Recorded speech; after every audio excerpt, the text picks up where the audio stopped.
The Novablast 5 was one of my favorite daily trainers of 2024, but it used a brand new foam. So now that it has been several months since I first got the shoe, it's time to see how it's holding up. This is the Novablast 5 after 100 miles.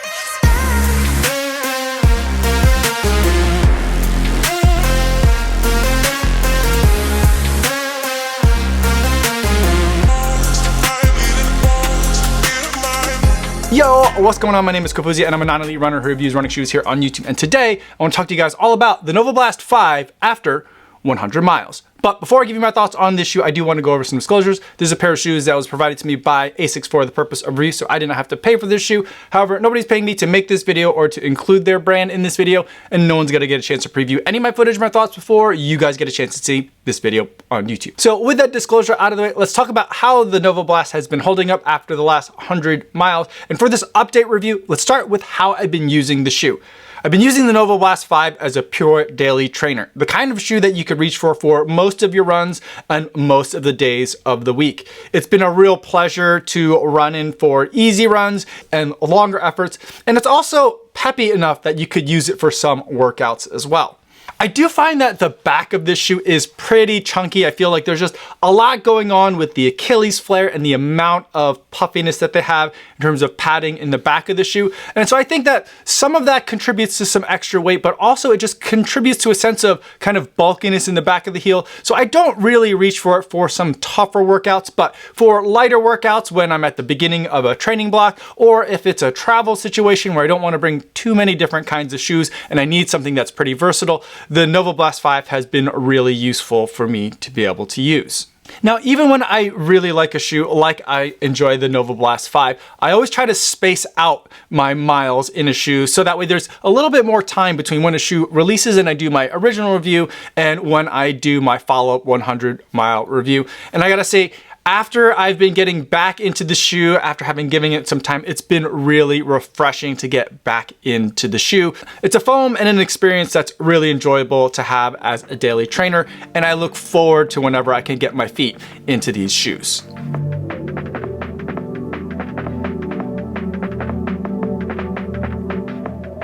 Next, let's talk about how the shoes have been physically holding up.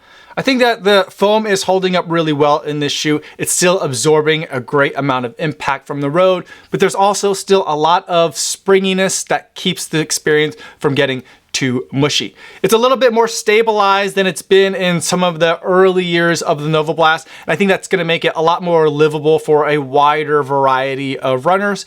And I also think that those changes make the shoe a little bit more durable in terms of how many miles you're able to get out of the shoe. I still feel like the foam is very fresh and still has plenty of life left in them. Looking to the upper, it's an extremely comfortable shoe. I'm not seeing any signs of excess wear. My foot enjoys being inside the shoe.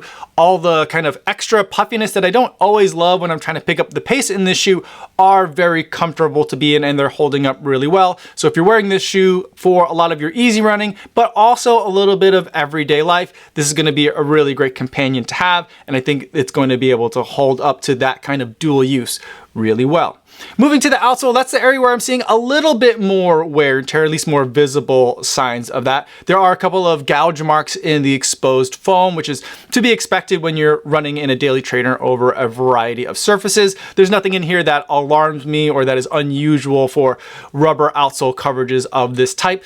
I know that there is a small undercurrent of people that want to bring full rubber coverage back, and I really hope that that stays as a small minority of runners. I prefer it when there is less rubber coverage on the outsole because I feel like it's just extra weight, and it also mutes and deadens the experience that you're potentially getting from that midsole foam. I feel like they strike a really nice balance in the Novablast 5 in terms of providing rubber coverage that both protects the foam and also provides grip, while also still allowing the foam to move in a way that's a little bit more natural for how it wants to compress and decompress. And one of the things that you could see in this shoe is that there are some kind of scuff marks along some of the cavity walls of the underside of the Novablast 5. And I think what's happening there is that as those cavities are compressing under load, those pieces of exposed foam are able to move because they're not wrapped in rubber, and it's able to compress and decompress in order to help with the fluidity and the springiness of this FF Blast Max foam. And I feel like all of these materials are holding up really well for me at the 100-mile point. The rubber is wearing a little bit faster than what I've seen across some of its competition. It's nothing that alarms me, but I do think that for people that are really rough on their rubber outsoles, this shoe is going to wear down a little bit faster than some of the other competition that's out there. But for me, I'm not seeing anything that's alarming me, whether it's in the pads of the feet where I could still see a lot of the fine detail etched into the rubber that's up here. And then my other high wear area, which is the outer part of the heel, this part is holding up exceptionally well. I feel like they've strengthened the rubber in this area of the shoe that makes it hold up even better than I would expect. And they've done it in a way that doesn't detract too much from the overall experience.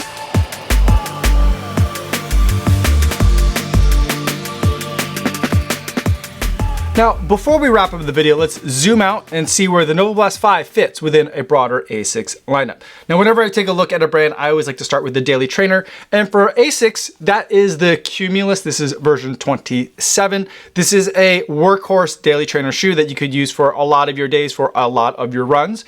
And if you need something that's a little bit more cushion than that, there is a max cushion version of that shoe, and that is the Nimbus. These are sibling shoes. They're both in their 27th iteration, and they both have cloud names, so you could tell that they're related. This is better for long, slow distance kind of runs, or anytime you just want to be a little bit nicer to the body. And then for a race day, you have a shoe like the Metaspeed Edge Paris.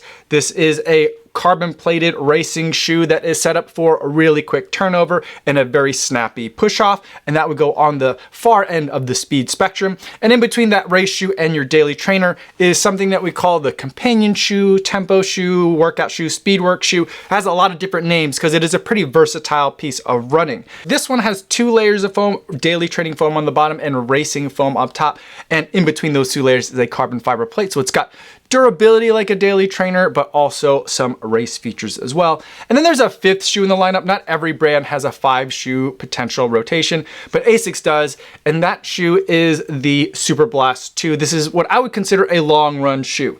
It's a very tall stack height shoe. It's got a lot of racing foam at the top and a little bit of stabilizing daily training foam on the bottom. It doesn't have a carbon fiber plate, so it's not exactly intended to be the race option, but it has kind of race heritage, race pedigree to it. And so I would use a shoe like this for any day where I'm going to be on my feet for a long time and I want to be comfortable, but I also want to pick up the pace a little bit. So on a lot of my long run workouts where I've got some marathon miles in the middle, a long run shoe like the Superblast 2 is really nice. So where does the Novablast 5 fit into this?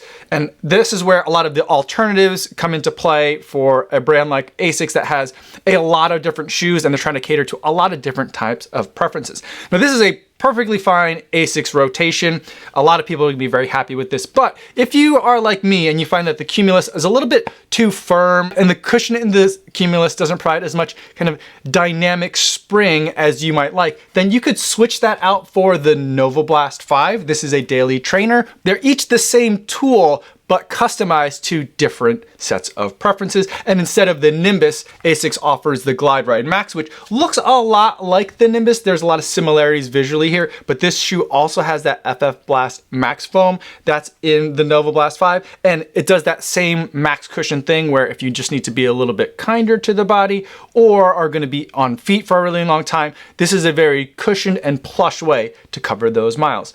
And then instead of the Metaspeed Edge Paris on the racing side, there is the Metaspeed Sky Paris. While this Metaspeed Edge has more emphasis kind of in the heel and the rear foot of the shoe and encourages really quick turnover, the Metaspeed Sky Paris has more emphasis in the forefoot of the shoe and is intended more for runners that have big, loping, powerful strides. And this is the racing shoe that I prefer from the ASICS lineup. And so there's a couple of different ways to set up your rotation. And for my preferences, this is the way that I would set up an ASICS rotation.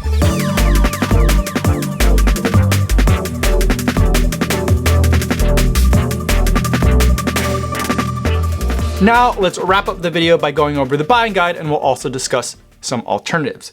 The ASICS Novablast 5 is perennially one of my favorite daily trainers, and it continues to be a shoe that I consider a personal favorite, as well as a shoe that I find very easy to recommend to a wide variety of runners. The shoe comes in at a full retail of $140, and I'm not really seeing it on sale anywhere yet.